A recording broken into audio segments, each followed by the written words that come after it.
Right now, Pittsburgh's best sports show is about to begin. Call us or tweet us. We've got things to talk about on the Ireland Contracting Nightly Sports Call, powered by FanDuel Sportsbook.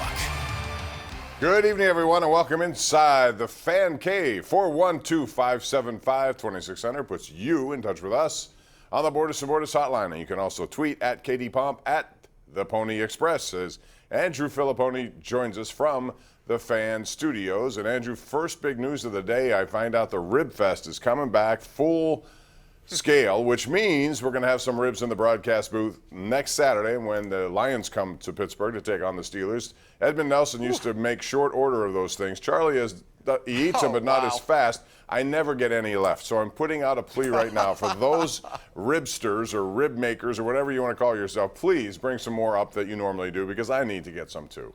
Do you understand that, Andrew? That they are really good. Oh, I do.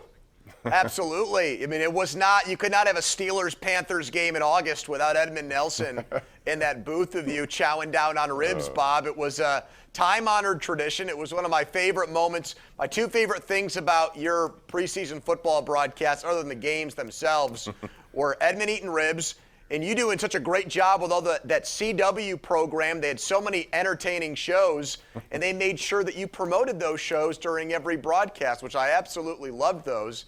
Speaking of ribs, I've got spaghetti sauce all over my shirt tonight, Bob. I hope you can't see that. Amanda's out of town, so I was left to my own devices, so I did a little manja before the show and made a mess of myself and didn't have time to change. Well, look at all that rib stuff going on over there. That's what I'm talking about. They come from all over, Andrew. Did you know that? I mean, they come from St. Louis. They come from Alabama. They come from way out west. All these great rib meisters, and they're here.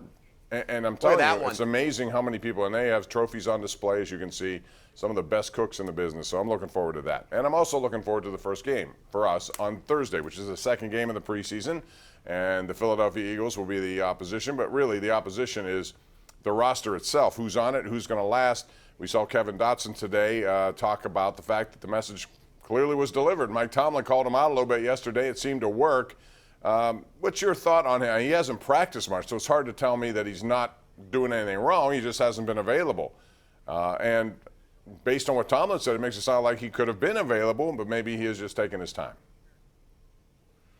Well, one of the things that Dotson said today was he didn't want to get out there hurt against Cam Hayward because he thought it would make him look bad, which I thought, he's going into all these details about his ankle injury, Bob.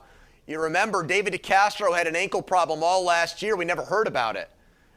Typically Steelers players do not volunteer information about injuries, and I thought he did that today. It was very strange. I think your comment about how, he's trying to use Tomlin's comments and he's trying to be respectful as a second-year player who's only started 4 games, I think that's spot on. But at the same time, I do, after hearing Dotson talk today, I can comprehend or figure out now why the coaches might have been a little peeved off. That he wasn't injured, he just wasn't 100%.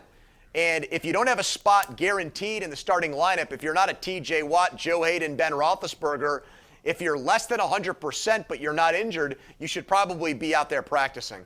You mentioned 3 guys there. I'm going to bring up 2 of them. T.J. Watt continues to wait on a contract. The fact that he's there tells me that this is a lot closer perhaps than people think, and I would believe it would get done.